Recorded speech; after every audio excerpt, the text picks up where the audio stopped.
All right, 1 second. I'm back on. You know, it takes a million damn apps to run this damn show. All right, so for guys who are just showing up, I had some issues with buffering.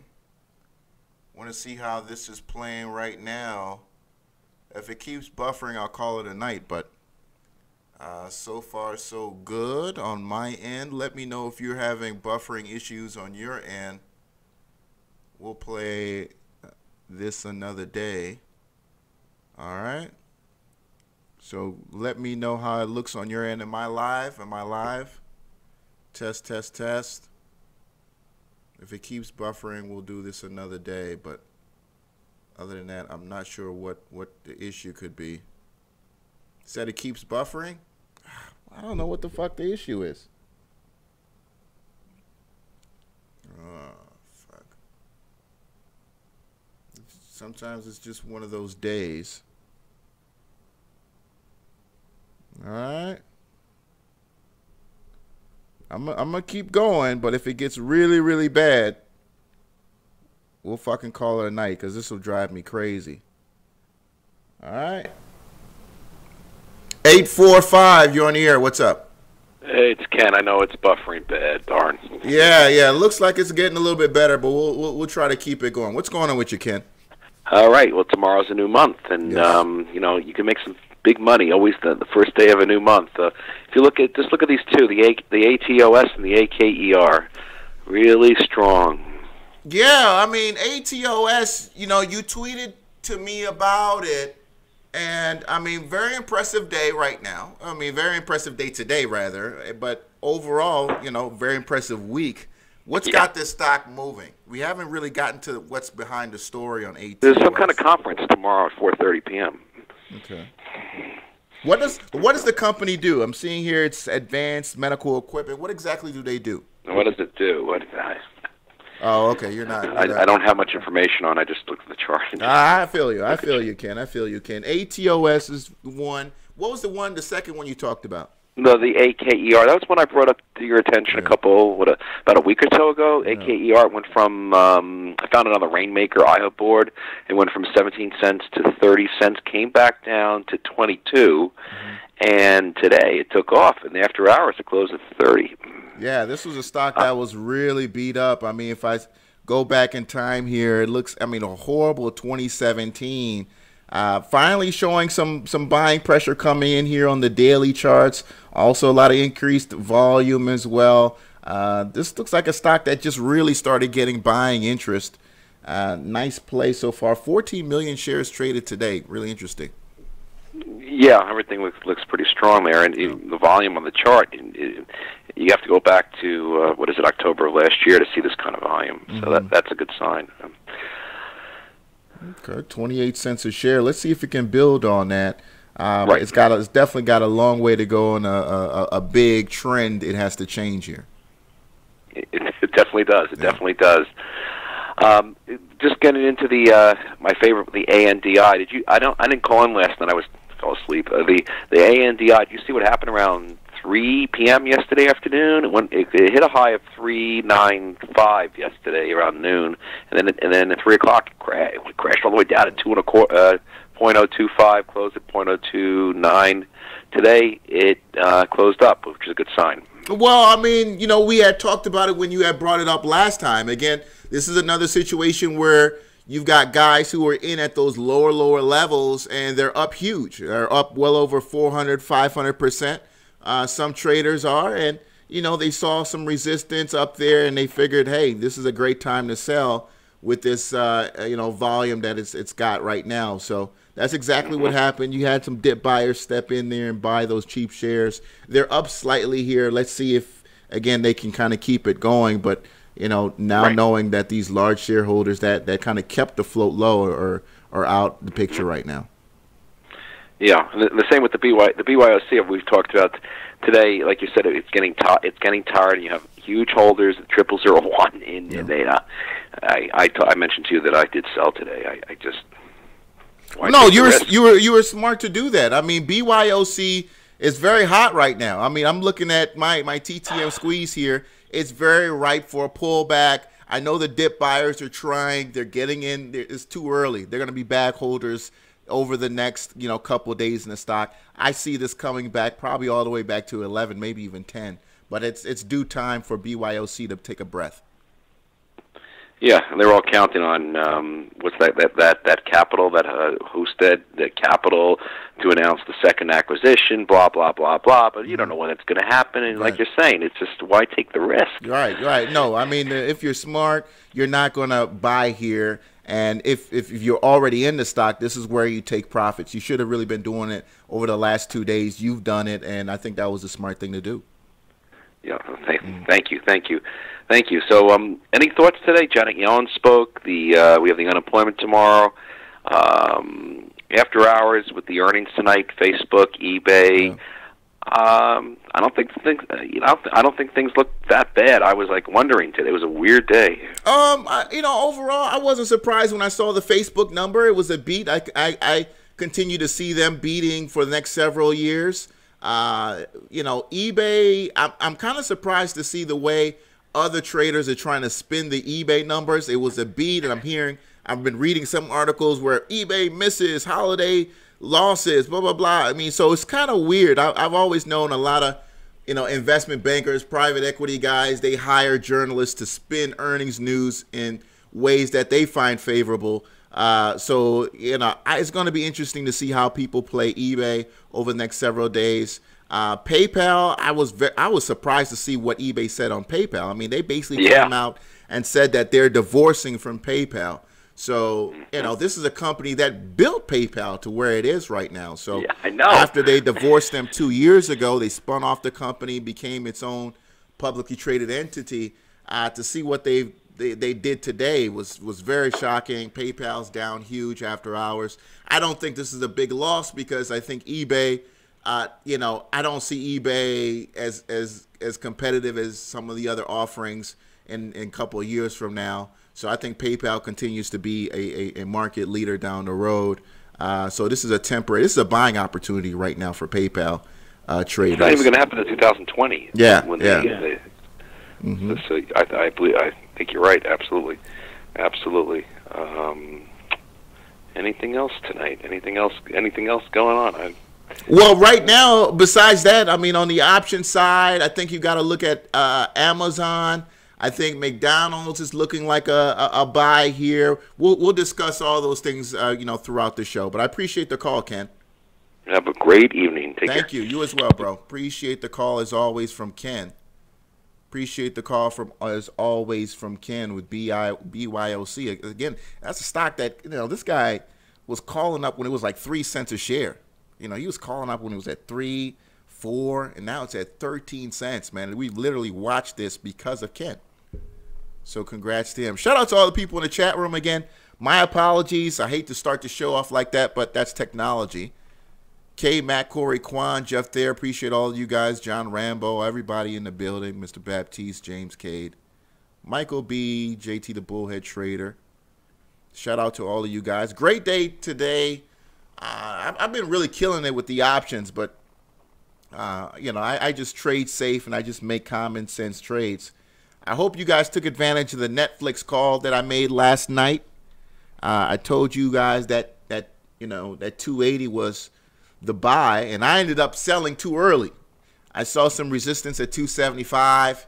I got a little nervous, and I pulled the trigger and ended up going all the way to as low as 270. I was looking for 273. I quit early on myself. Because I started seeing some struggling at the 275 area. Where is that? Yeah, 275. And I just wasn't patient. But Netflix, it's eventually going to turn into a buy here, probably at the 268, 267 level. Eventually that'll turn into a buy here. So over the next couple hours, trading hours, as what I mean. All right.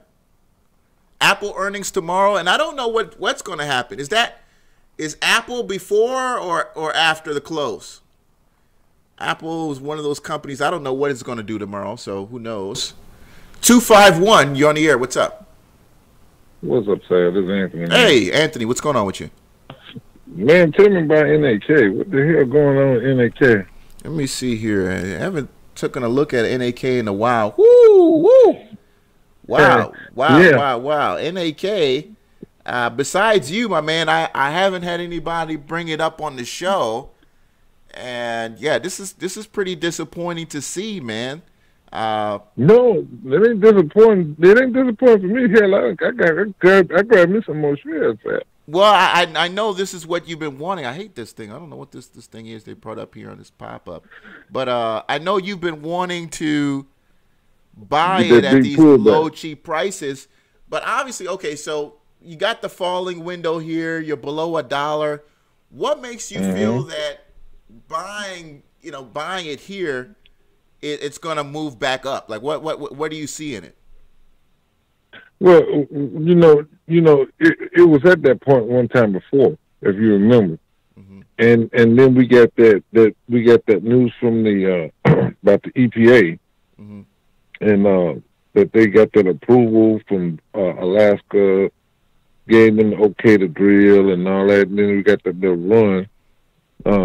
I think it went from it got almost $3. I think it was like 10 cents away from that $3, but it got there before. And when it got down that time before, I actually got in and bought me some more shares. Yeah. Before it ran back up to that. So eventually it's gonna go back up. It's just a matter of time. But I just thought, was there some news on it? I didn't see no news on it. Yeah, somebody's saying some bad news came out. NAK remains on track. If some bad news did come out, I don't see it, but someone said some bad news came out. But Anthony, if you're saying you didn't see anything, so it could just be a large shareholder just calling it quits, or a group of them anyway. But NAK, slight falling window here, losing 15% of its value. But you're saying this is a possible dip by opportunity. We'll see what happens. Oh yeah, because like I said, I grabbed me a bunch of them up. Okay. I was hoping that it stayed at that 97 cent was the lowest it got. So hell, I bought me some more of them up. So it's like I said, it's just a matter of time for that number to be called. Got it. When it's called, I'll be right on it. There it is. There it is, man. So I'm watching the show now, man. And if you don't hear me call in, I'm watching the show. I'm watching everything, listening to everything. All y'all talking about PayPal and all the rest of them. So appreciate you, Anthony. Thank you so much for the call. All right, appreciate it. All right, so shout out to both my callers. Shout out to both of my callers, and Anthony calling up on his NAK. Got the falling window. And it's so funny he said that because this is what he's been wanting to happen. He's absolutely right. I do remember calls that he talked about at 230 and at those higher prices where he said he wanted something like this to happen. And NAK is one of those stocks that, when things are in its favor, it does, tend to turn around pretty quickly. So he's got a point there. He's got a point there on NAK, and I definitely hope that happens for him. 760, you're on the air. What's up? Oh, 760, you hung up. I don't know what was that about, but you were on the air for a second. Call me back. Oh, all right. So this is one more time. 760, you there? 760. Okay, all right. So 760 is playing games. All right. We'll just go ahead and block you, sir. What's going on, HM? What's going on, HM? All right. SFOR. Strikeforce Technologies. Who brought SFOR up? Strikeforce Technologies. Let me get rid of that on the daily chart. Could be setting up. Could be setting up for something. Could be setting up for something. I did see some people talk about defense stocks today. Obviously, Strikeforce Technology as well as DTII. There are OTC stocks. They kind of go through, different sentiments sometimes. 409, you're on the air. What's up? Good afternoon, sir. Second-time caller. Appreciate it. Who am I speaking with? Chris Tribble. All right. Calling in 2 days ago about AMD. Yes. You were the guy who went in all cash, right? Stocks on the stock side. Yeah. So yeah. tell me, I mean, obviously you got to be enjoying, your gains here. Yes, I am. But here's the deal. So I sold, because I made a nice profit. Because I invested a nice amount. But here's the thing. Over the long haul, if you listen to the call, it sounded really good about blockchain technology and how they're using the processors and all this and that. So all that sector is about to really take off. And then secondly, I bought VKTX. So I took my profits, rolled it into Viking Therapeutics. That's what I'm doing. VKTX. I'm going to do this every day. You got me thinking. I was like, man, you're right. I don't need to do this long term. I need to just make money. VKTX looking real nice here. It seems on the weekly it's definitely been moving. Looking real healthy on the daily. Weekly's a little scary, but the daily's looking really nice. Obviously, it's been on a tear, man, since October. What's turned that situation around here? I honestly don't know. I'm just following the trend. That's what I look for. I look for the trends and see what's happening. Typically you do want to do the research, but if I know a stock's doing this, a certain trend, I'm going to stay on it. Yeah. And when the trend stops, I'm done. Moving on to the next one. Yeah, I mean, VKTX. That's just what you guys preach. So. Absolutely, man. This just came alive here sometime beginning of October. I mean, wow, from a $1.25 to $5.31 where you are now. VKTX described as a biotechnology, medical research. So is this are they creating drugs? What exactly are they doing? Are you familiar with what exactly the line of business they're in? Honestly, I'll be straight up with you. Normally I do the research into it, but I just, like I said, I've been just looking at the trend. Right. It's a great stock. So, I mean, that's bad, trading advice for somebody, but I'm pretty savvy, so. That's what's up. It's a risk, and I tell people that, I'll let you know it's a risk, but I trade on instinct, so. Yeah, I mean, holding this 20 moving average very well on the daily, so I think you're up to something here. VKTX well above the 200, so very much in a nice swing moving higher, so definitely hope that this continues on for you. Appreciate the call, man. Hey, but I'm going to follow up with the guy said, I don't always call in, but I watch you every day, so keep it up, boss. Thank you, man. Appreciate the call. 409. Man, that was a killer trade. I got to give it to him. That was a killer trade on AMD because I didn't, guys were asking me about AMD. And I had no idea where it was going. This guy called up and said, hey, man, I'm balls to the wall, all in. I got to give you a round of applause on that, man. He called up and he said, I'm all in. I love it. I'm going deeper into the stock. And he didn't give an amount. But I'm sure he made quite a bit of cash on that one. Appreciate the call. All right, MCOA. All of the marijuana stocks, not all of them, but there's a lot of talk about the marijuana stocks. They're being accumulated right now pretty aggressively. If you go on Twitter, I like listening to the Twitter chatter, the investment hub chatter. I love Investors Hangout, all of those sites. I like kind of snooping in and seeing what guys are saying, and they're telling each other to buy right now at some of these lows. 760, you're on the air. What's up? What, guys? 760. Seems like your phone is a little going in and out there. It was on the front. Yeah, I'm like all over the place right now, actually. It's Trading Jedi. What's up, man? Yeah, dude. Texted you, or not texted you, but hit you on Twitter right before I tuned into the show. And then right then is when our friend was talking about NAK. And I actually just tweeted you a minute ago because I've been, we all know about, we all know pump and dump schemes work. Okay. I think there's something really big going on in NAK, man. Like, okay. I don't believe in those theories at all. Like, believe me, but there's something going on there, dude. Okay. You know us, dude. We loved it. Yeah, your phone's going in and out, Trading Jedi. I don't know if guys are hearing you clearly because it's definitely going out on my end listening to you. So I don't know if you're in a building or something, but I really want to hear what your theory is on what you mean by something going on there. So Trading Jedi, if you want to call me back, maybe get to a window or something like that, because I'm going to let you go. But call me back, bro, because I want to hear what your theory is there. Were you guys also having trouble hearing him? Because I wasn't hearing him very well at all. But Jedi, call me back, bro, because I want to hear what you got to say on NAK. 301, you're on the air. What's up? Hello?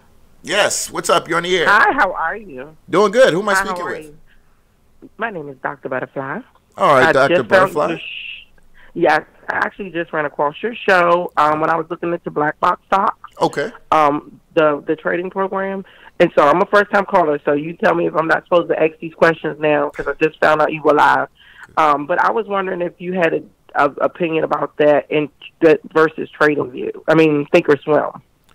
Well, Thinkorswim is a broker, so Thinkorswim is free.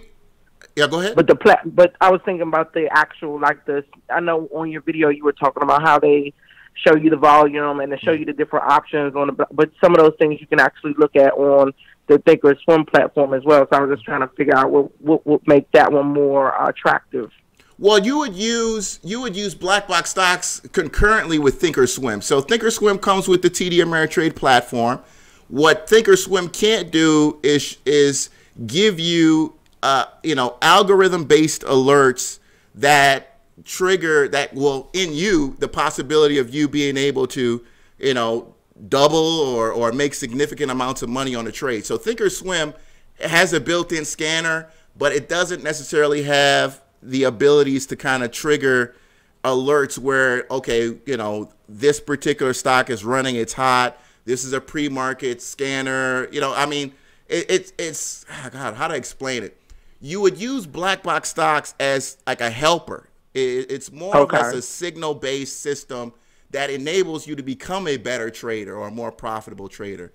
So, the TD Ameritrade and Thinkorswim, that's just for you to be able to put your orders in and to trade through. But the black box stocks is a helper. It's a signal alert-based system. Okay, thank you so much. I appreciate it. Keep up the work and adding value to people. Appreciate it.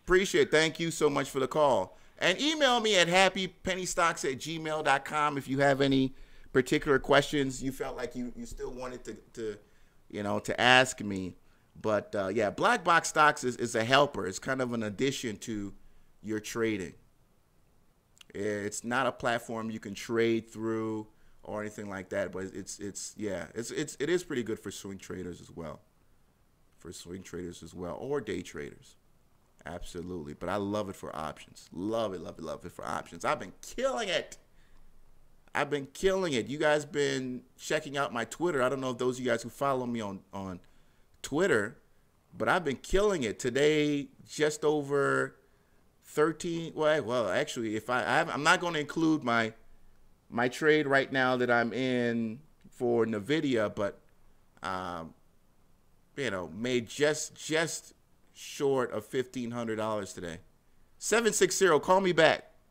Damn, I'm trying to get Trading Jedi on the show because I want to hear what he has to say. Thank you, Dr. Butterfly, for the call. All right. Let me see here. Let me say cash out cash. What are you looking at SKLN for? SKLN. Let me go back on the daily and see what are you looking at here. SKLN, SKLN is one of those stocks that's got an incredible amount of volatility, but it doesn't hold those gains very well at all. It doesn't hold those gains very well at all. And I don't like it for the long term. In fact, I can almost, well, I won't take a bet on it, but I can be sure that SKLN is going to have a red day tomorrow because it just doesn't hold. So many traders have been burned on SKLN. I think you dump it long term or just, intraday trades. That's it. 760 Trading Jedis. Are you there? Yeah, can you hear me now? All right. Loud and clear, loud and clear. So yeah, tell cool, us man. what, I'm on the balcony. What do you see in NAK that's telling you that something deep is going on here? Okay, man. So, we do this for business and for fun, right? Absolutely. So I've been, I've been pretty much just trading options lately, but I've been looking to get back into small cap. So I've been looking at the tickers that have been, on my watch list for a minute. Mm-hmm. And so I hit up NAK, and that was about a week ago. I've been watching it pretty fiercely. And then I was doing my, due diligence because I like to look at the fundamentals, but I don't trade off of them. I'm a technical trader, but I like to know them. So I'm reading about them, and I'm looking at the message boards, and I just noticed how much it's being pumped. It's being pumped on the gap down because on Friday's action, we had some selling after hours, right? Mm-hmm. Then Monday, we had the big gap down doji. I wanted to buy that day. The reason I did not is because I saw how polluted every message board across the internet is with aggressive pumpers, an aggressive pumping campaign, and an aggressive pump campaign that's going on in a stock that's gapping down and creating new lows is scary to me. So I stayed away from that trade. Then, just out of pure curiosity at this point to see the bag holders still bullish, I went and I looked at all the different people posting. I analyzed their posts, how often they post, who they interact with, and I posted it on StockTwits. And I also tagged, Howard Lisden. I tagged StockTwits support and all that just because I think it's interesting. I wasn't trying to be aggressive or anything. I just think it's interesting. And I was met with a spam of pumpers. Mm-hmm. And now my message has been mysteriously deleted along with the past few hours of messages on the StockTwits NAK board. So either there's two things happening. One, that stock on StockTwits tomorrow will be shut down for suspicious activity, as we've seen. Or two, they intentionally deleted my post because they did not like it, which reminds me a lot of the Matthew Brown iHub pump schemes that were going on in 2010, 2008, around that time, in which resulted in SEC investigations and arrests. Mm. The thing is, I came out and I said this days ago. I think there may be an offering coming in NAK because it appears that some of their major investors are being forced to liquidate. The stock is broken below $1. I think that there's going to be an offering coming, and whenever I mention that to anyone, just because it looks like an offering chart, doesn't it? Like there's something going on. Today's action looks like an offering. I mean, we can pull up stocks that have had offerings that Bat Scientist and some of these other guys in the chat room have brought up, and that looks like an offering. I mean, today's action looks like an offering. So the fact that I don't see the news, hold on, in the reversal. The news is so convoluted, though. I see the news back on January 27th, but I mean that was a couple of days ago. Why would we see that? Why would we see the drop now? But okay, but it does look like an offering. It does look like an offering drop. But you're saying that we got the drop, and then there's going to be another offering, which is going to hurt the stock even more. Yeah, I think that this is early selling from insiders into the offering because what's happening is there's a California pension fund that has a small amount. I mean, it's really a large amount of the stock, but to their fund, it's a small amount invested in NAK. Mm-hmm. And, if you've been following the drama, if you have the, patience to dig through all this stupid, I hate reading that financial research, but I do it because I want to learn. I want to know more. Sure. And it appears that these people have to liquidate their position in order to satisfy some kind of regulatory board or something like that for their pension. Mm. So basically, they're forced to liquidate pushing the stock price lower. It was I can't verify this research, but there's another person that said that the shares of FQ or whatever, those are pricing higher while NAK is pricing lower right now. You know, I'm not a big fundamental trader again, but this just looks like something that's not good, especially with the aggressive internet paid. I don't want to say paid pumper because that sounds just like I'm like conspiracy, not a real trader. Mm-hmm. And I don't think that stuff happens a lot, but I mean it does. Like, oh, it does. And I think there might be some. Oh yeah, dude. But I think there's something happening here, and if you have a position, you know, just be really careful, man. Like, I hate to see any of the people that we trade with lose money because, you know, I'm all about us winning, the small guy winning against the people like this, dude. So I'm just trying to put that out there. I hit you up on Twitter. I gave you screenshots of the deleted tweets and everything from StockTwits. I mean, if you could repost that, that'd be cool because that way everyone could see the information I posted and that it was deleted and that the past few hours of StockTwits activity has been deleted, which is just interesting. It doesn't necessarily mean anything, but it's just more information to look out. Yeah, I'll go ahead. I wanted to go long, I'll go ahead and retweet this. Check out this thread if you're interested in NAK. So again, appreciate the news on that, Trading Jedi, man. Unless you have any other tickers you want us to check out, bro, I appreciate the call. Yeah, the only other thing that I'm trading right now, dude, like, this is all I've been trading, is I discovered, this is totally different from NAK, it's a totally different realm of the market, but I've discovered that there's an interesting relationship between Facebook and Twitter that just started basically around the new year, maybe a little bit before. So now it's whenever they have an inverse correlation. So whenever you see Facebook, and you can see this today, look at today's Twitter chart, today's Facebook chart, you'll see for the first majority of the day, they followed each other, and then, boom, when the S&P broke, boom, they broke away from each other, and they had an extremely strong divergence. So I've been trading options basically off of when Facebook goes up, Twitter goes down. When Twitter goes down, Facebook goes up type of scenario. And I've been adding that to my technical options trading, you know, calculating the Greeks. And once again, I don't take a lot of positions because they're hard to come by, but when I do, I take them on, you know, I try to go bigger in size now because it's something I never did before. I trade less. They actually look like they trade together almost. I mean, I got Facebook, I got Twitter, the blue line on my screen here. This is the 5-minute. The 30th starts today. The 31st is right here. Here's the 30th. They almost look like they trade almost together. They almost like they actually trade the same way. Well, they do deviate, but I'm talking about performance on month tracking. So I actually posted a chart on that. I think on StockTwits. I'll post it to Twitter too, and I'll at you in it too. That has to do with how. Yeah, if you compare their performance over time, that's kind of what I've been trading. So you kind of get a clue of when they cross over. Maybe it's time to, you know, be more biased, bullish on one rather than bullish on another, or more bearish on one. You know, one will produce a higher delta gain for you as opposed to the other. Is what I'm trying to say in your long options. Understood. Appreciate the call, Trading Jedi, man. Yeah, dude, and if you guys are in NAK, you know, I'm not going to tell you how to spend your money. I know people are passionate about it, and I love passion, you know, but trade safe and trade smart and diversify if you're taking on speculative long-term assets like that. So, yeah, thank you.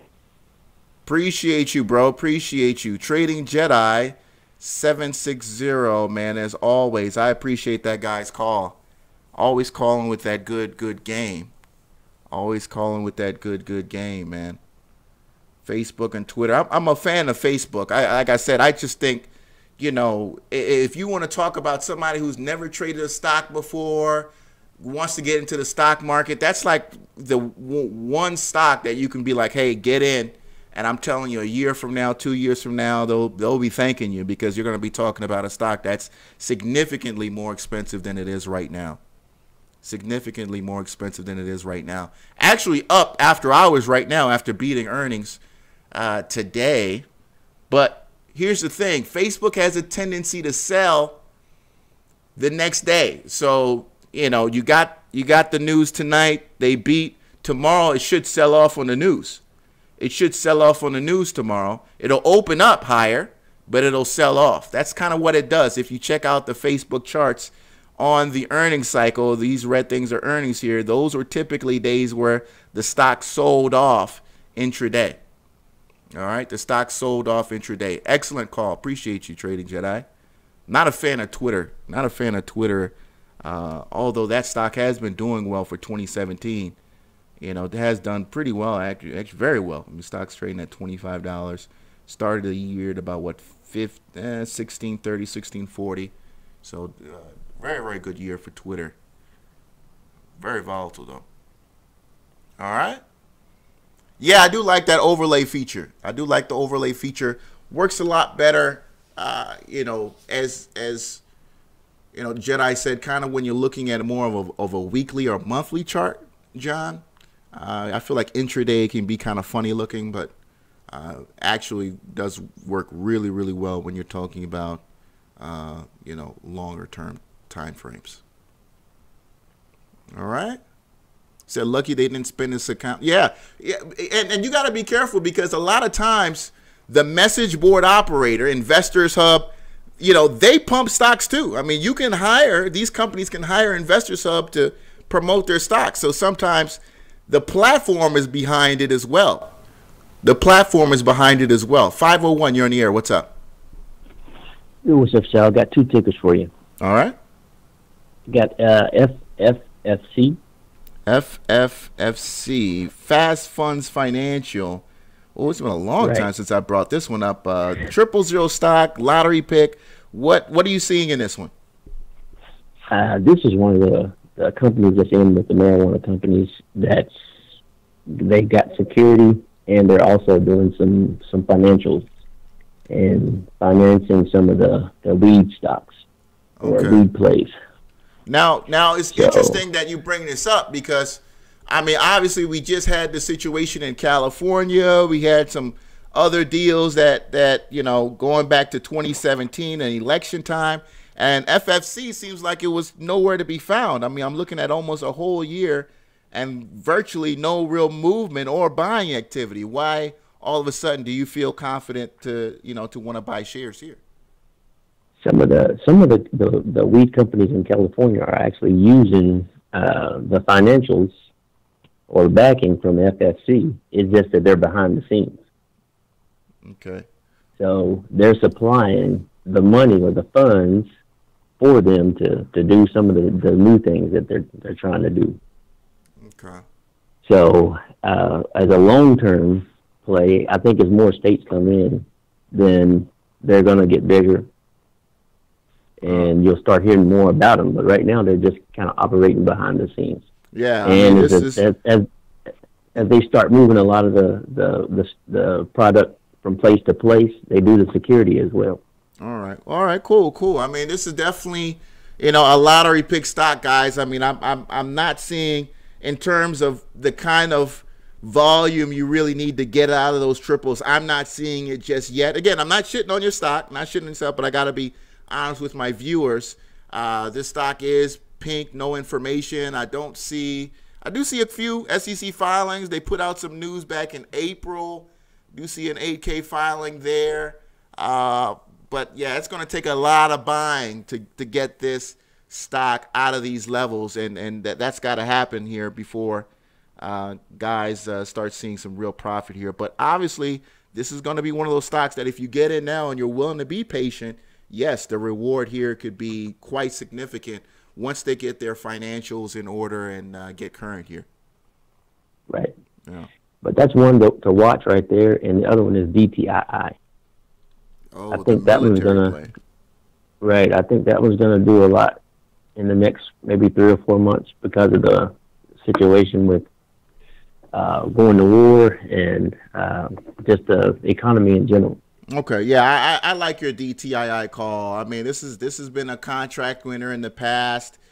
They've actually, you know, ran before. I like where it is right now at 0028. You know, this is a stock that, yeah, it's got a very nice following as well on some of the Investors Hub as well on Twitter. Investors Hangout as well. Definitely a stock that's been around for a long time. You know, you really want to buy these on the lows, and I actually like it where it is now. That's a good call. I like that one. Okay. Well, that'll work. Appreciate the advice there on those two, and keep up the good work. Appreciate it, bro. Thanks for the call. Thanks for the call. Yeah, I mean, out of both of the stocks he talked about, DTII makes the most sense. You know, over 30 to 60 day kind of time frame. FFC, I mean, I'm gonna reserve my thoughts on that. I don't see it. I don't see it. I think you're too early. I still think, you know, the filings. I mean, no filings since April. I don't know. Unless you really got it like that and you're willing to have it sit around, I feel like there's some better plays you can make money on. All right. GBTC. We talked about this yesterday. I told you GBTC. I'm thinking possibly 12, 11, or as low as single digits. As long as we continue to see the sell-off going on in Bitcoin and some of these other cryptocurrencies, you know, I'm not short GBTC, but I'm, you know, short biased on GBTC. I don't think this is something you want to go long here. Very bearish, as you see on my TTM squeeze indicator, and I think you're going to stay under the lines here for a significant amount of time. This is going to go a lot lower, and that's just what it's going to be. That's just what it's going to be. Volume drying up a little bit as well too. So, you know, it's kind of sad to see what's happened with cryptocurrencies. I talked about that yesterday, but again, you know, what a ride. What a ride. You know, talking about from the summer till December, you know, the amount of new money that came into trading and new faces and new energy. I was kind of happy to see that, but boy, did so many people lose when you know, sentiment around cryptocurrencies changed. John Rambo, you said you made a ton of cash when DTII did a reverse split and faked out. Yeah, DTII can be a moneymaker if you get it nice and low. CHK calls. I was very bullish on CHK, you know, because we talked about natural gas, nat gas. You know, I was very bullish on nat gas, and you know, I'm kind of disappointed to see where, you know, things have changed now. Let me see here. Where is nat gas right now? You know, to see where natural gas is now. What's the ETF for nat gas? You see here, I could go with UGAS, right? Or is this the inverse? No. Yeah, natural gas linked to S&P natural gas. No, yeah, this is it. This is it. This is it. So you had to turn around from December, and we talked about this. I was, you know, I was thinking this could turn around here. But natural gas has dropped. What was it here? You were at 316. Now you're below. You're at 296. Oh, wow. Okay, so the price of natural gas has gone lower. In fact, when you look at the weekly chart on nat gas, that's not good. Not good. So, okay, so the price of natural gas has dropped lower. CHK taking a hit on that. And we're going into the warmer months. I have no doubt that probably has something to do with the fact that, you know, the numbers for the year probably weren't so good. Numbers for the season probably weren't so good, although it was a relatively cold winter, right? I mean, you guys got, you know, they're still going through it up north. They're still going through it up north, but again, like, you know, that doesn't always matter to it. It doesn't always matter. He said Big Connect. Yeah. You started shorting it at 854. Just added doubling to your position. Yeah, Kodak is bullshit, man. I've been trying to tell guys, stay away from Kodak, man. So shout out to Kodak finally. You know, let me flush this bullshit down the road. I've been telling you guys, stay away from Kodak. Flush that piece of shit down the drain. That should be going all the way back down to 3. They have no business being above $5 a share, man. Kodak is a company best left in the 1990s. They missed out. They completely missed out on digital photography. You know, Instagram should be called Kodak Moments. That's what Instagram should be. It should be literally called Kodak Moments. Sponsored, you know, or Instagram sponsored by Kodak. Some shit like that. They completely are, you know, missed out on this incredible, you know, technological revolution that we call, you know, Instagram, man. They should be all over that shit. Digital photography, they're nowhere to be found, man. Nowhere to be found. You know, and this is a company that people grew up with. You know, I read the history of Kodak a while back. You know, I think they were based up somewhere in New York, and this particular town, there were like 10,000 people working for Kodak at one time in this particular town. It was insane. So sad to see what's happened with that business. Sad to see what's happened with that business. All right, so that's Kodak for you. And again, if we look at the hourly chart, you know, I like my time frames a little long. As you can see here on the hourly, you started seeing the weakness developing here as far back as the 23rd. You started seeing the weakness again. Just use a moving average here, breaking below the 50. And, you know, very nice. That would have been a very nice short here below that 50 on the hourly. That's a pretty good trend line to use, too, showing the breakdown. Here, my TTM squeeze, too, showing as well. Going to stay bearish underneath the lines here for quite a while. I don't think they're going to, you know, come back. I think it's game over for Kodak. Game over for Kodak. All right? So you had a buddy that went long and you didn't want to jinx him?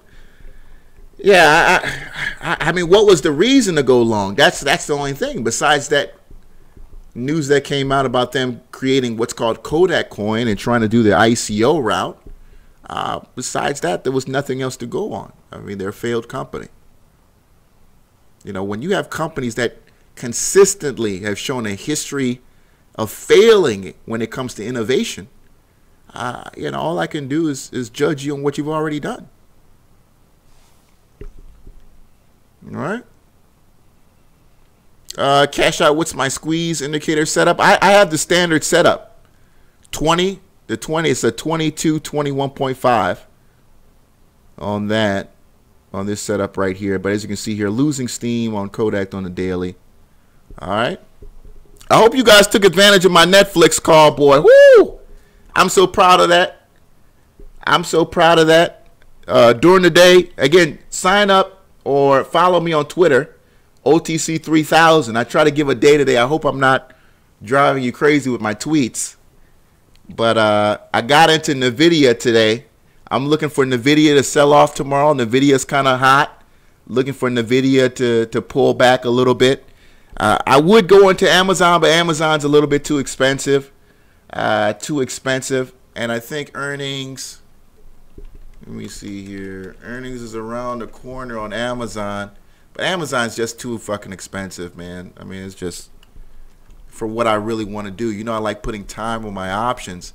But you look at some of these Amazon options, you go out a month and you're talking like $20 or higher. I'm just like, fuck that, man.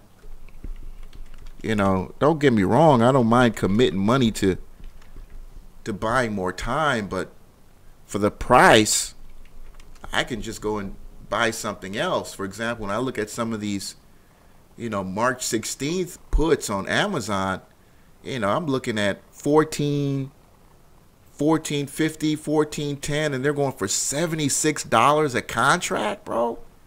That's $7,600 for one contract. Hell no, dude. Don't get me wrong. I mean, you know, if it's a great trade, you're gonna make bank, but I just don't want to risk that kind of capital. I'm not prepared yet to trade that kind of size. All right.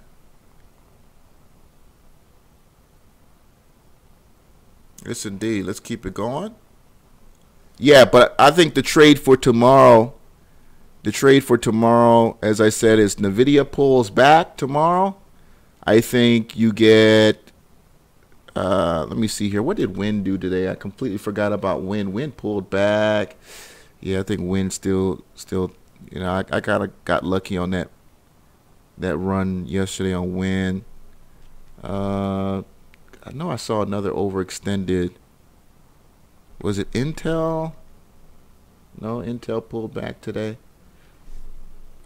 Let's keep going, but I know there's another overextended play out there that I'm not talking about, that I should be talking about.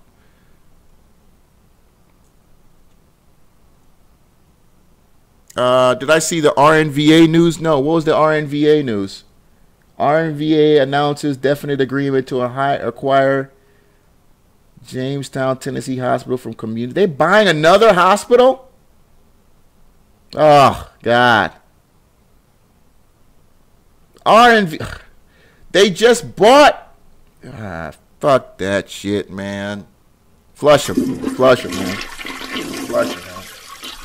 They just bought the hospital last year, January 17th. That's what got them in a situation to get delisted on NASDAQ, because they were spending so much cash with South Fork Hospital. Now they bought another fucking hospital. They're going to have to put more cash into that, dilute more shareholders, right? Give more shares for pennies on the dollar to raise cash to, you know, RNVA, man. What's a freaking joke? What a freaking joke. I think, you look, long term, right? These are smart acquisitions, but, you know, it's similar to what's going on in GE. It's similar to what's going on in GE. I wouldn't even, I probably shouldn't compare these two companies because they're light years away from each other. But very similar situation where you have companies that have so much promise, but they're not allocating resources properly. You know what I'm saying? They're spending so much cash, but that cash is not being used to generate, you know, returns for shareholders right now. You know, it's not being used to generate shares for shareholders right now. I honestly shouldn't be comparing those two companies because, you know, they're like on two different planets, you know, two different, you know, galaxies, honestly. Is Ford the time to... No, you remember, I don't know if you remember the episode, about 2 episodes ago, Bat Scientist called up, and he talked about how he was looking to go long Ford, and Mr. Lloyd said Ford, you know, still had some selling off to do, and looking at the chart, he's absolutely right. This is very bearish.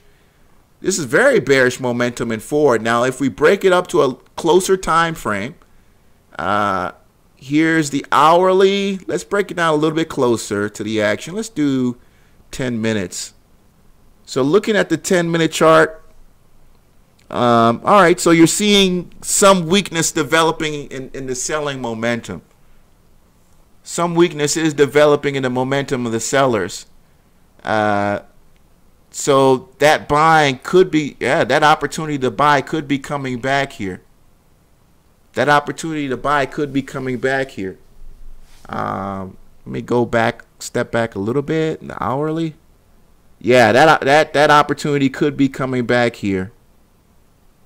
Be careful because I see here they faked you out a little bit here. It looks like some, you know, you were getting it and then you had to drop off. So be careful. Be careful. But Ford, you know, and if you're going to buy Ford calls, put some time on this, man. You're going to have to put some time on this. I wouldn't dare buy a weekly option. I wouldn't buy anything expiring, you know, in less than 60 days, to be honest with you. All right? You should probably be able to get a really solid, you know, out the money or in the money call right now. You could probably get a solid in the money call right now for a great discount. You know, you look at some of these Ford, especially if you get a bounce off one of these, and you probably go in there and snatch up some of those, you know, $9 or $10 calls. What are those going for right now on Ford? Let's see, let's take a quick look. Let's look at a $9 call. Look at that. Yeah, the market is right there with me. The market is right there with me. I'm looking at 1080. What are they looking at? 1087. The 1087 calls. I like to go a little lower, but there's not too much volume at those lower. Let me go out a little bit further. Yeah. All right. So look at those. No, I actually like those. Look at those March 16th, 2018's 987 calls that are going for $121. Decent, great spread. Bid is 117, ask is 121. All right. You've got solid open interest on it. Obviously, like I said, continue to, you're waiting for the bounce, right? You're waiting for a true bounce. But, I mean, for $121 right now, for a March 16, 2018 call, that's some great time. In fact, you might even go further than that, buy more time. And look at that June 15th. Actually, go for the June 15th. Go for the June 15th. Go for the June 15th. For 13 more cents, you can get the June 13th. You buy yourself another 30 days. You can get the 987 for $135. 7,000 on the open interest. There's a lot of there's significant amount of buying there. I like those. I like those. All right. Again, that's just my opinion. That's my opinion. That's my opinion. But I would go for it in the money call in this situation. On a stock that's really beat up with the ability to bounce back, you want to go for an in the money call that's going for a really good discount. Really good discount with significant amount of time. All right. Add to Leon. Let's go to your tickers now. HTBX. I don't want to beat you over the head with too much options. I know we don't have too many option traders in here. HTBX up 20% today. Up 20% today, but here's another one with very crappy primary trend. Very crappy primary trend. Up 20% today. God, man, it's a nice move for the day, but boy, well, that's a shitty chart. That's a really shitty chart. What was your call? DRWN. Oh, wow. Wow. Yeah, I got to give you that, bro. I'll give you that. I will give you that, bro. Let me give you the, I'll give you that ka-ching on that one, bro. I'll give you that. We talked about DRWN and how traders need to hang on to those triples to see it get out of here. And again, we had that guy who just called up about that FFC. When we're talking about stocks that are looking like this, you got to see actual volume. You got to actually see guys buying shares. And that's what that stock was missing. But DRWN, guys are buying. They were loading. And sure enough, man, nice move. 800 million shares coming out of nowhere today. Up 100% for the day. I'll give you that, bro. Nice move. Nice move. All right. Nice move. I'll give you that. Nice move, too, as well here on the indicator. Caught it real nicely here, too. Coming out of those triples. You got the alert buy signal here. Nice move on DRWN. What's up, A Ranger? Did I talk about Keurig buying Dr. Pepper? No, I didn't. No, I didn't. No one brought that up. DPS, here's another stock that, runs really well, but doesn't have very liquid options. So I don't talk too much about it. Obviously, if you've got the cash to go in with pure liquid shares, you're a rich man. But nice move on DRWS, the non-alcoholic beverage company. All right. Nice move on that for those traders. Do they even have options? I don't even know if they have options, but nice trade for them. Nice trade for them. Yeah, great call. Great call on DRWN. Star Platinum. how do you get into marijuana stocks? Well, first of all, you got to have a broker, and then you got to start following some of these marijuana, pages. Type in marijuana index, marijuanaindex.com. Follow websites like that track marijuana stocks.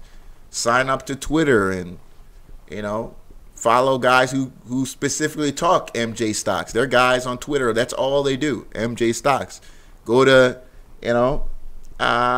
Investors Hub. Go to Investors Hangout. You got to follow those message boards and kind of be in that network of those traders. All right? If that's the kind of only thing you want to get into. You got to eat up the sector and be knowledgeable. All right, let's keep it going. LTEC, Loud Technologies. Don't know anything about this one. Yeah, looks like low volume. Looks like somebody just went in with a large purchase or maybe a couple buys. I wouldn't. I don't see anything here.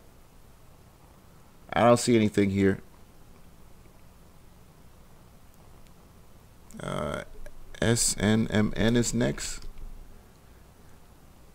SN. Now this is a stock people have talked about for a while. This is I've seen this kind of talk for about this particular stock for a while. So if this is the next one, man, we'll see it. We'll see it. I love it where it is. I mean, 0008. You got good volume coming in, right? Decent move today with some buying. SNMN. Who brought that up? Add to Leon, you think this is next? That's what's up. Buds is a scam. I wrote about Buds, Miss Butterfly. If you check out my website, Advanced Equity Research, I exposed Buds as a scam. The stock is down almost 40% since I wrote about it. A lot of people thought Buds was a legit company, and I wrote about them, and people saw the financials. And they were shocked. Kush Bottles is legit, though. That Kush Bottles you brought up, I like Kush Bottles. Don't have much to say on GWPH. TGLO, theglobe.com. Theglobe.com. Oh, man. I wish you told me about it in December. Looks like it was a nice trade coming out of December as you saw buying coming in there from those over. Basically nothing was going on here. Boy, that would have been a nice trade, right? That would have been a nice trade from, what was that? Damn. 0044 to a high of 34 cents, bro. Do you know what kind of return that is? Do you know what kind of return that is from 0044 to 34 cents? I got to do the math on that real quick, man. Let me see that, because I got to do the math on that. 0044, and you got to a high of, what was that high back in, what day was that? January 12th.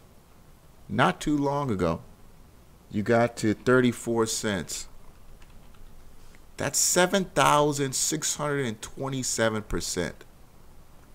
7,620%. All right. So let's say you put in $250. That means your $250 purchase. What day was that? On December 22nd. Man. Your $250 turned into $19,068 bucks. $19,000 from a $250 investment. Was that even 30 days? That wasn't even 30 days. That was December 22nd to January 12th. What a move. That would have been a move. You said it would have been 38,000 if you put 500 bucks. That's how it is. That's how it is sometimes, man. That's penny stock investing for you, man. Risky as fuck, but when it works, boy, is a runner. Oh, SPMI SPMI is one of my old tickers, bro. SPMI is one of the first companies that I promoted for. It is one of the first companies I promoted for, SPMI. If you go to my channel, do I still have that video? Yes, I do. Damn, 3 years ago. Shit. Yeah, they were one of the first companies that hired me to promote SPMI. I think they were like the second or third. But he hired me. I had made one video for a company before. This is kind of like after CTT with G or something like that. And he hired me. He's like, man, I really like what you did. I'll give you $2,500. Make a video, blah, blah, blah. This is when like I could make a video and, you know, it would, you know, you'd do 2 million, you know, cash easily, you know, in buying power. Yeah, that was 3 years ago. Wow, crazy. SPMI. For those of you guys who don't know, SPMI Speed Emissions, they're a company based out of Atlanta and, well, Georgia, period. And they have these little quick lube centers. And they do like, you know, checking for, you know, state regulations for your car. Make sure your check engine light isn't on. SRS light, you know. Of course, they do the basic shit like check your oil, change your oil rather. You know, change your power steering fluid. Shit like that. Shit like that. Yeah, they hired me for promotional purposes. Yeah, that was when I just needed cash. I was just trying to get some money. And Tim Sykes was like, yeah, they're, you know, promoters. He was talking, this was like at the beginning, he was talking so negatively about promoters. But here I am, you know, this young black dude trying to get into the stock market with no money. I had no money. And you're talking about how promoters are so greedy and selfish and they make all the money. And I'm like, shit, man, I want to be a promoter. Fuck. If they getting all the cash. So I delved all into it, and that's how I got my bag. That's how I got my bag to eventually, you know, be a trader, because I didn't have anything to start out with, man.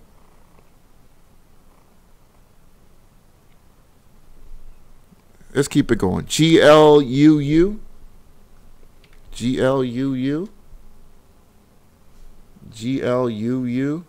Glue Mobile. Glue Mobile. I've never really understood this company. I really never understood this company. I don't exactly know what they do. I mean, they say they're a software company. I never really understood what exactly they did. I used to compare them to another company called Apps, APPS, because I thought they were in the kind of software management for mobile phones. And here's Apps really running away with the last couple months. Look at that, boy. APPS, nice trend there. They got to get the volume back, but nice trend right now in APPS. But I used to compare Glue and Apps together a lot. Any chance of a rebound on that? I don't think so. I don't think so. I think SPMI is out the game for the most part. They're out the game for the most part.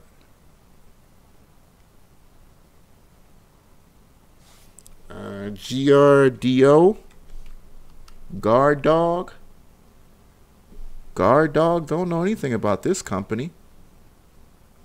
Don't know anything about this company. GRDO, Guard Dog. Oh, okay. Nah, man, this is a defunct company. No financials or any news since November of 2015. Yeah, this is a dead ticker, bro. Well, I don't know why people are pumping this shit. It's a dead ticker. All right, don't fall for these scams, bro. You know, take 2 seconds, do a little research. You know, this is clearly a pump and dump. I don't know where this volume is coming from. They're obviously somebody's sending some kind of email or some shit like that. But, you know, you're just asking to get halted or you know, shut down by the SEC. TFVR,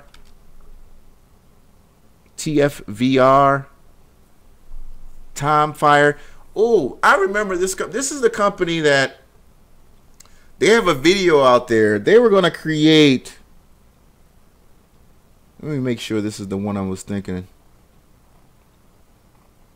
Yeah, they were going to create this. What's the version of it I can think? Think The Sims. Think The Sims with the VR headset and, yeah, people walking around, communicating and shit like that. Yeah. Yeah, there it is. You can go back to June 2017. Yeah, they were going to call the city Hypatia, and it's like you're going to be able to wear this VR thing, and like you'll be able to, like, it's basically like living your life in a VR world where you can like go to work, you can own a business, you can hire people to do shit. It's a virtual reality world. And the idea is that people will actually use real money in this world that's in virtual reality. You know, you'll be able to start a business, you'll be able to. So it was an interesting concept, right? Interesting concept. But, you know, the company doesn't really have the cash to do what they want to do. So I see they're still putting out alerts and shit like that. Looks like Timefire VR invest in some kind of Ethereum strategy. I don't know what they're doing now, but that was the gist of what they were trying to do at the time. Yeah, great volume. I mean, somebody's buying it. Somebody's buying it, but I mean, this is all over the map. Great pump is all over the map. Oh yeah, I mean, it's definitely a lot to learn, man. And the thing about trading is that, you know, if you're not in love with it, you know, you'll figure it out pretty soon. You'll figure it out pretty soon. It's either you love it or you really don't, because you definitely don't want to half-ass this. I don't want to call it a science because it's not that complicated, but it's not easy. You know, it's not easy. PDX Partners. Again, this is another company, decent volume coming into the trade. Trending nicely, showing some kind of buying that's happening in the stock here. It's actually got a nice little setup here. I like where it's at right now and where it's trending at. I actually like this one. Yeah, this is actually trending real nicely here if it stays above my lines here. Nice, not bad on PDXP. It said somebody's diluting the fuck out of it. I wouldn't doubt it. They need cash.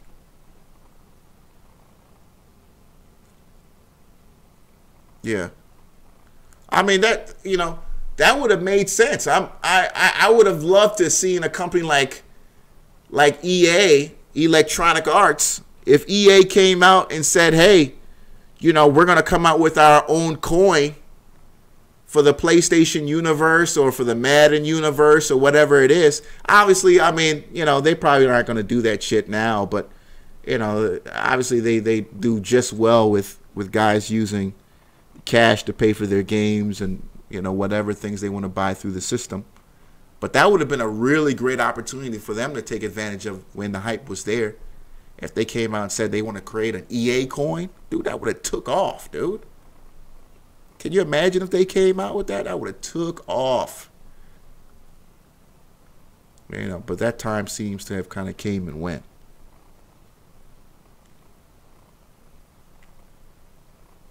All right. PRED, yeah, it's looking a lot better. It's still, you know, I'm still not in love with it. But again, I've liked the last couple of days. We pulled back a little bit today. You know, when I was calling it a buy here, shout out to the guys who jumped in with us. And then we told each other to sell here. And we made quite a bit of profit. There are a lot of guys who made some really good money on their trade. And, oh, it's a scam. Well, you see, the buying is real. And but like I said, I want the breakout. So, you know, until then, you know, let it do what it's got to do. Gucci, you said it already exists. COD points. COD points, is that real cash? Is that cash though? Or the COD points, can you collect them? Can you like give them to other guys? Like if I wanted to come to you and buy your Call of Duty points, could I buy them from you? Because if that's the case, then yeah, that's kind of like a crypto. That's like kind of like a coin. No, I'm out of PRED. I'm out.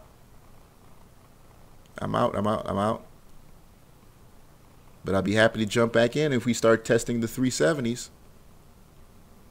And I'll play the breakout. All right. A couple more tickers before we get you guys out of here. I know we ran really late yesterday after Donald Trump's speech. You know, if he really ends up getting this wall, then we're going to have to start paying a real close attention to some of these construction stocks.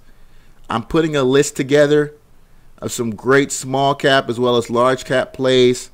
Obviously, the king of infrastructure, you know, it's got to be CAT, C-A-T, Caterpillar. There are a few other tickers out there. Of course, you got to look at the Grangers and the many other, the PPGs of the world, right? You know, PPG.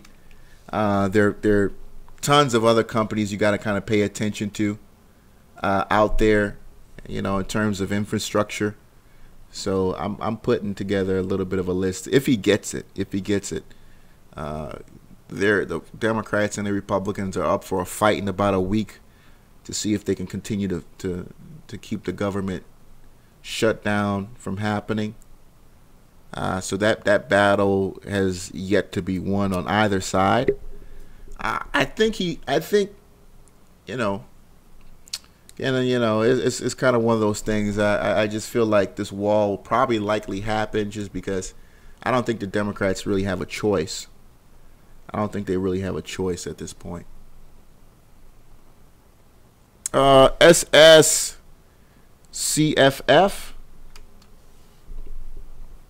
SSCFF. Smart Cool Systems.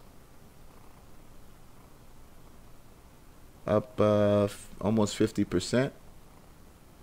Don't know much about this one. Smart Cool Systems. What is that? Is some type of heating and air conditioning? That's all I can. I mean, obviously Smart Cool. I'm looking at the name. I feel like it's some kind of air conditioning or heating service. Don't know too much about it. Ooh, MUX, the gold miner. If gold is running, which I don't believe it is right now,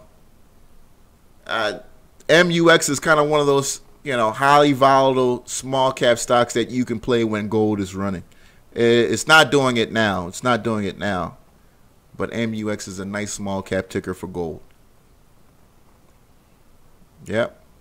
McEwen Mining, named after the owner. The guy McEwen is actually the CEO. Built this company from nothing, man. This guy, you know, self-made. You want to talk about self-made? That guy's self-made, bro.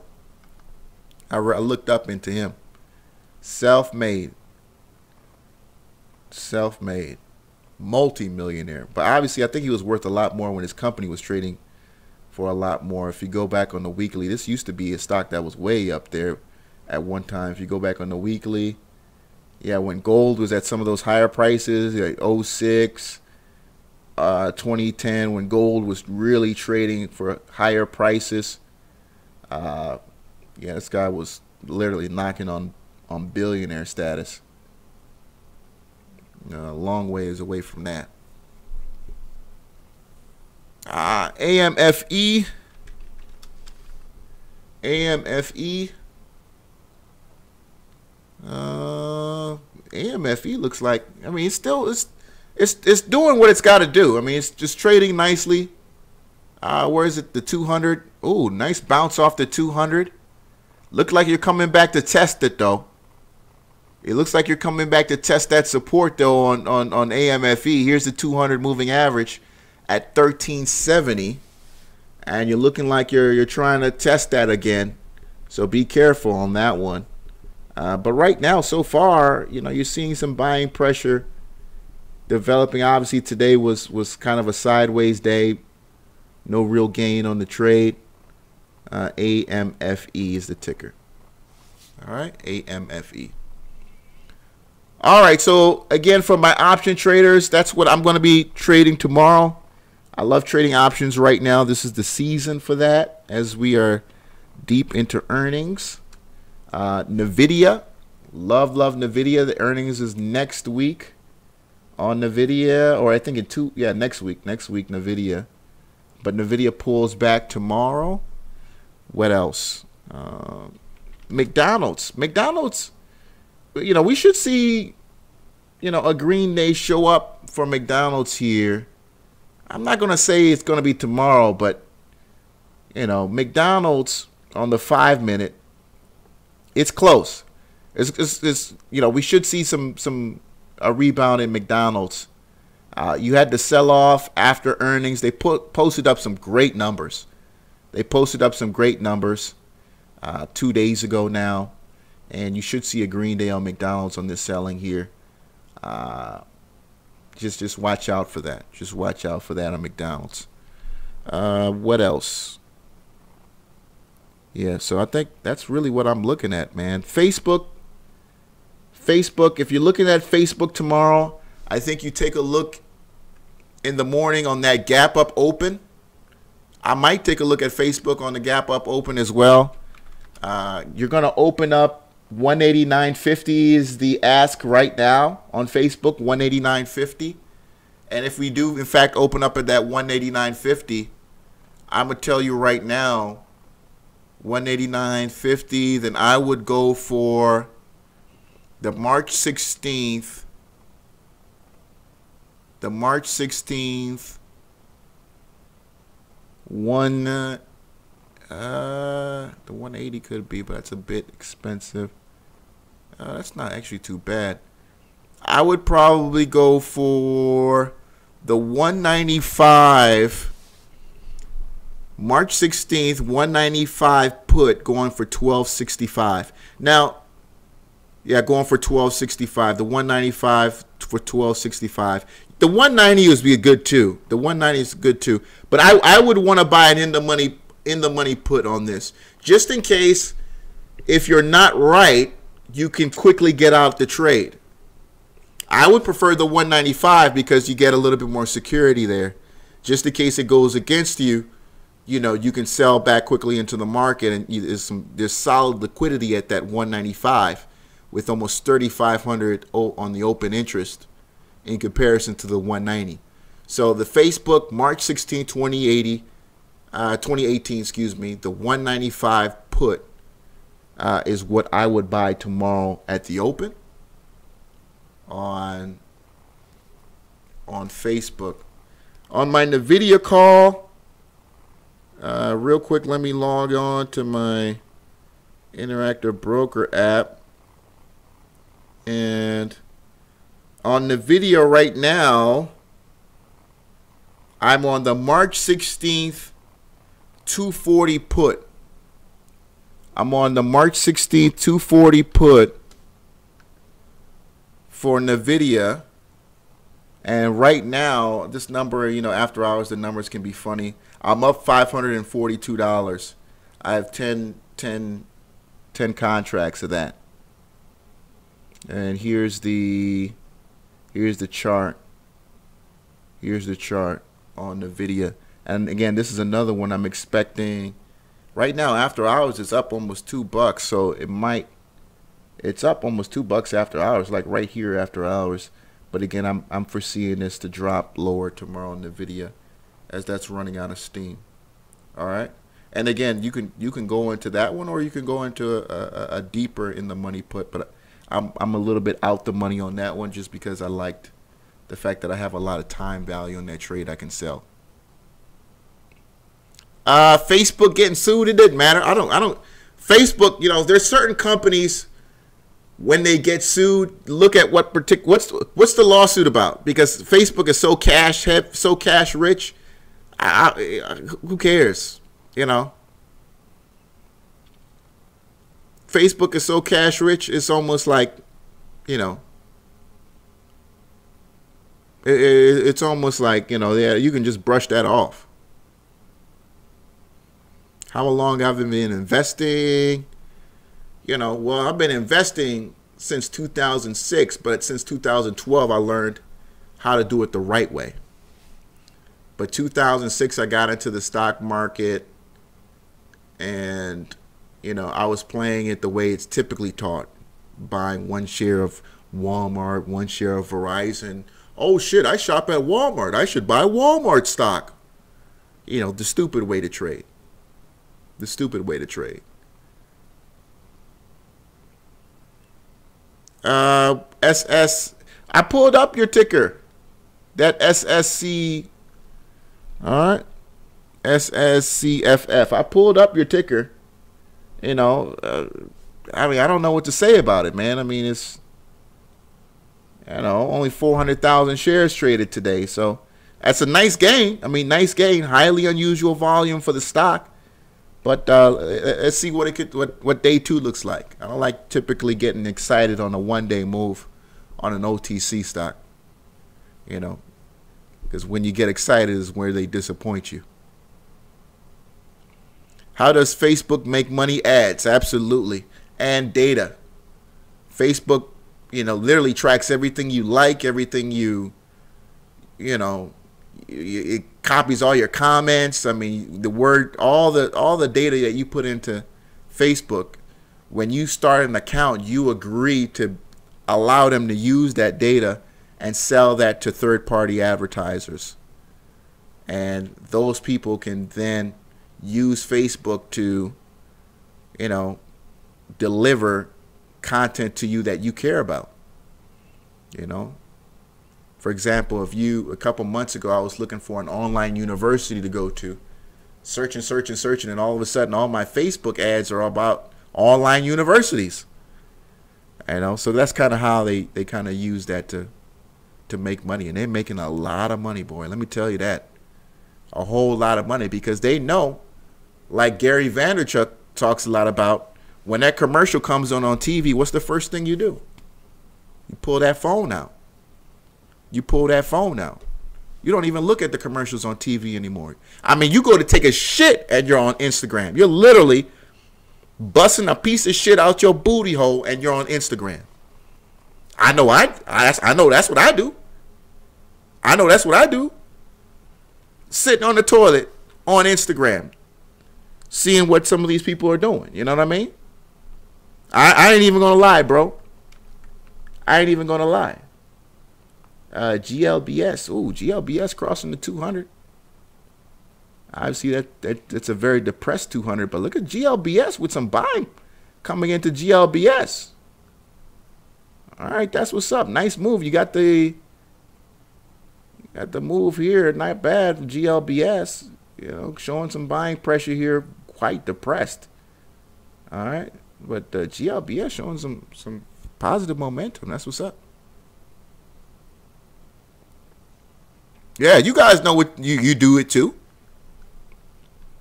You know, the only thing I don't like about Instagram is like you like one fucking booty pic, and all of a sudden your whole damn feed is just nothing but twerkers and man. And I like following, you know, motivational quotes. I like, you know, rich and wealthy. I like aspirational type stuff. You know, it doesn't mean that I don't live in my reality, you know. But I like stuff that motivates me, keeps me, you know, excited about what I'm doing. I follow other traders, the Forex traders, guys who are into internet marketing, shit like that, you know. But I can't stand too many of the twerkers and the guy, you know, these women that are just like showing their ass all the time. It's just so useless. And these women are just wasting. I mean, for all that effort they put into, you know, these women are paying for photo shoots to post it on Instagram for free. That's how dumb these women are, you know. That's how dumb they are. You know, they're not smart. When I see, you know, some of them, they'll be like, oh, come sign up, $20 for my a private snap or my private vids for $20? I mean, that's how that's your value, that you're willing to show somebody your body for $20. You know what I'm saying? Now, don't get me wrong. Some of these women, you're looking at them, they're attractive. You might follow their page, but after a point, it's like, okay, I get annoyed after a while.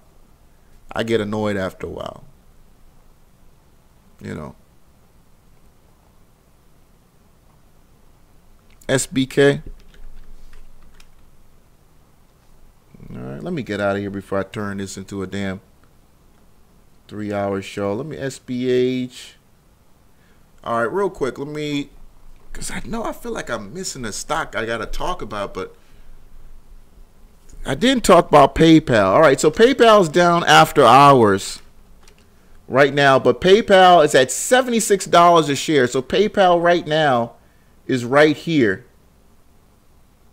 PayPal right now is like right here. I don't like that line. It's a horrible line.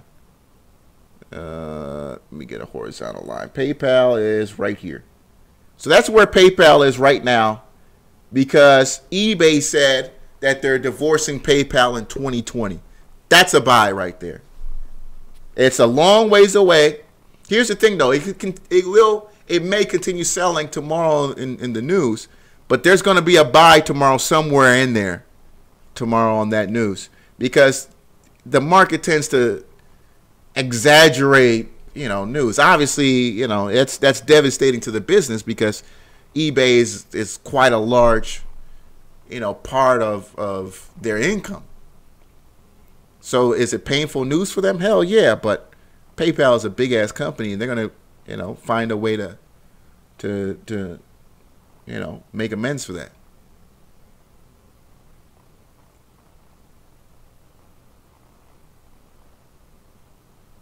He said Insta hoes.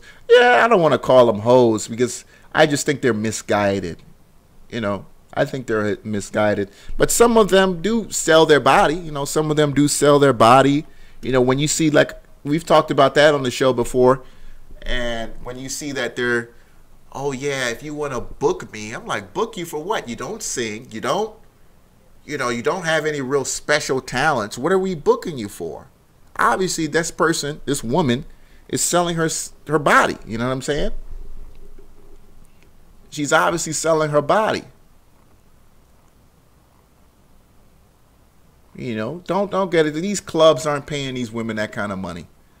They're paying these girls maybe $2,000, $2,500 for a walkthrough. Max. So when you go on some of their profiles and you're seeing they're in London and they're in like Dubai, I'm like, okay, you getting that thing banged out, sis. You letting these old men tear that thing up, bro. You're not fooling me. I know some people who think these women are just somehow independently wealthy, or they got some kind of business. No, dude, a lot of these women are selling their bodies, man. And it's sad, because in our community, these women have a platform. They don't have a platform in a dominant society. But because, the 1%, the top 1% in the black society is $88,000 a year. If you're a stripper and with a nice body, you can be in the top 1% of black America, and you can use the fact that the majority of black people are so poor and create leverage for yourself with other people who think that you're somebody to worship, somebody to idolize. Again, I don't want to get on my high horse, because I know, nobody grows up wanting to do that for a living, but I just hate, I just hate when people don't keep it 100 about who are you,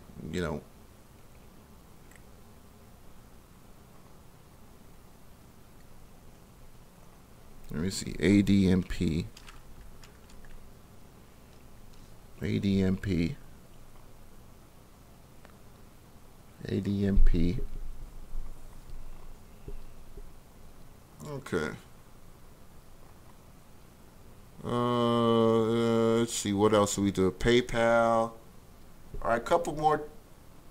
No, we're gonna call it a night here in just a second. Today is tomorrow is my last show of the night of the week. All right, so PayPal, Microsoft. I saw somebody talk to Microsoft. You know, you got to be careful on Microsoft, man. I did see some guys bring up Microsoft. But here's the thing, man. Microsoft is kind of extended.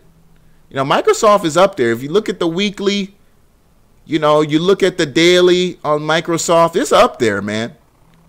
You know, it's up there. So Microsoft, I think you may have another day or two. But Microsoft is another stock that is going to have to take a breath here, too, eventually.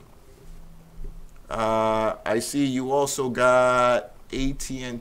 No, hold on. Microsoft delivered today. What else is the first? Oh, Baba. Baba is tomorrow. Baba is tomorrow. That should beat tomorrow. Baba. That should be a beat. MasterCard tomorrow. That should be a beat. UPS. That should be a beat. Not sure why UPS was oversold. UPS was oversold. Actually overbought rather, and then it sold off.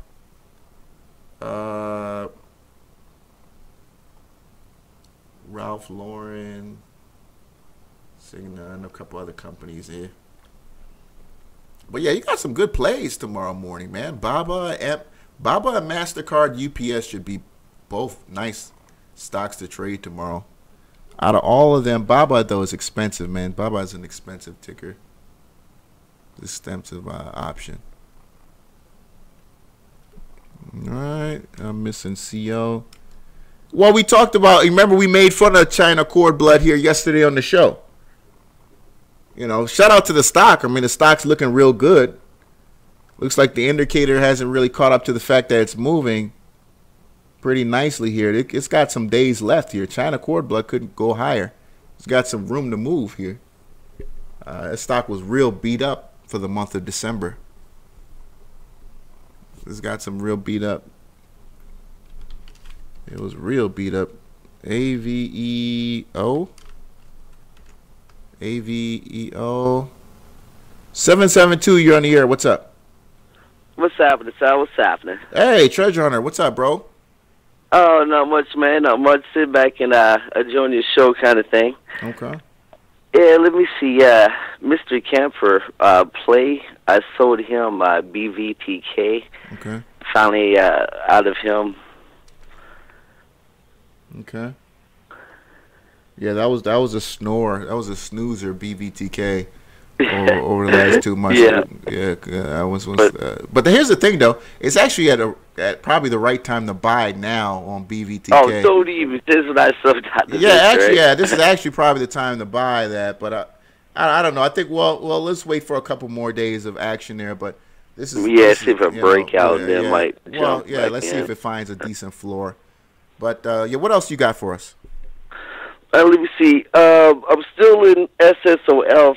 It was running. Let me see. Ever since last week, but finally I took a little breather today, kind of thing. Yeah, sold off 11% today. Mhm. And I'm used to JBZY. I'm used to him being in the red, so that ain't no big deal with him. Now he's gonna be my little camper play right there. See if he break out in the future. Yeah, JBZY, it kind of fooled you a couple of days ago. I mean, it looks like it was really going to do something, but yeah, right, like it was going to break out and it went back to sleep. Yeah, but that was too aggressive of a move. I mean, when stocks start doing what could be possibly kind of a cup and handle, it's got to be really nice and smooth. It's got to, turn up as smoothly as it turned down. You know what I mean? So it's not going to be a sudden just boom straight up. Don't get me wrong. It could happen like that, but for most of the time, it's just as smooth as it went out. So it'll be a nice and slow turn. So if it's selling off, but if it goes back and does it the right way, then it definitely has a future. Mm-hmm.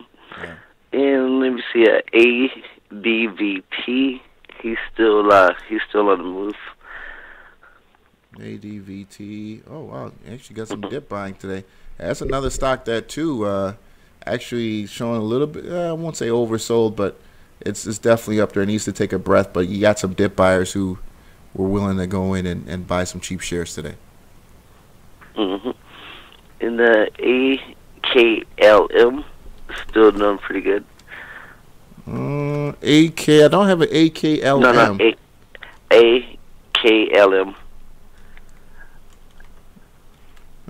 I don't have an AKLM. No. No. It was, AK. No. Yeah. ALKM. ALKM. There it is. LK. All right. Oh, nice move on that one. Yeah, nice move. Yeah. I do remember you bringing that up yesterday. ALKM. Right, nice move on that one. You left some people up there, but 0026, but nice move for the stock, though. Mm-hmm. And let me see. The other one I was looking at, shout out, people in your chat room, they come up with some pretty good tickers also. I didn't jump in it, but if he still be on the move tomorrow, I'm going to see can I get in at a low, like a dip buy, how we do. Is DRWN. I don't know if he's going to be running tomorrow. He might be in a red, but I want to, watch him like a sniper, like I usually, watch my stocks, Yeah. I mean, it was quite a turn up today, but I mean, it's a stock that's gone higher. I mean, I'm looking at the chart now; it's gone higher on the move. So we'll see what happens on DRW, and you can never predict these things. Just watch, on the intraday chart and see where the buying is, and that's why we trade. Take the risk and see what happens. And that last ticker I mentioned, I remember you saying that the people that's in a real cheap back in double zeros or something like that, and that they holding these shares. Why do you think they holding? Because they keep going higher since Absolutely. I mean, greed sets in. I mean, you got to understand, if you're a guy where we looked at some of the stocks here on the show. You're a guy who went in at $250 at 0001, 0002. You're watching the stock, now at 0010, 0015, now 0022. You're sitting on. Yeah, keep growing and growing. Yeah, right? I mean your account, dude, is huge. I mean you're probably at a couple thousand right now. So you're thinking, how much higher this can go, and you're sitting on that. True. But it only takes one or two or three of those guys who are sitting on several million shares to start hitting the ask 200,000, 300,000 at a time, to start putting fear into traders and saying, okay, hold on, there's some selling going on here. I don't know if I want to be a part of this. So you got to, as a trader, be aware of that if they start unloading, this could start coming all the way down. But right now, yes, they're enjoying the ride. And, greed is for sure is set in with them, and they're loving the way their accounts are looking right now. Yeah. I mean, me, I try to get I let you guys know what stocks I'm in. I'm winning or losing either which way. I let you know. Way back last week, when I was mentioning it, I think it would have been a pretty good time to get in now. I don't know how much longer those, was it ALKM and the other one I mentioned is going to keep running, but I've been doing pretty good on them so far, We'll see that other one, ANDI. I thought about getting a little piece of him also because he's doing pretty good. ANDI. Yeah, we talked on this one earlier. That one's a little bit maxed out. I think this one comes down. ANDI comes down. Eventually, you should have. It actually happened today. I mean, you hit a low of 2 cents today. Before again, you had some dip buyers come back in there, but this wants to pull back. Yeah, this wants to pull back. So I'd probably get out of that one if I were you. Yeah. We'll see, but definitely, I'm looking into that the DRWN. Like, so I don't know what he's gonna do. But I'm going to, try to do my thing with the charts and get him for the low, if he goes down. Right. Appreciate the call, bro. You You got it, man. Those some plays, and I keep it going. So. Thank you. So appreciate the call. Let me go ahead and ring the bell, get you guys out of here. I know some of you guys have to go to work tomorrow. All right. Again, you definitely want to look at options. There's a lot of money to make in options. Follow me on Twitter, OTC3000. I've been killing it. Thanks to Black Box Stocks, blackboxtrader.org. Look at my video. Go through my link. Support the show with a Patreon at $1 a month or through PayPal. Don't know how to trade, want to learn how to trade, willing to put some money to learn how to trade. Check out the guy I learned from, Tim Sykes at MillionaireTradingAcademy.com. Of course, guys, I love all of you. Appreciate you guys who enjoy stocks as much as I do. Let me go ahead and ring the bell. Get us out of here.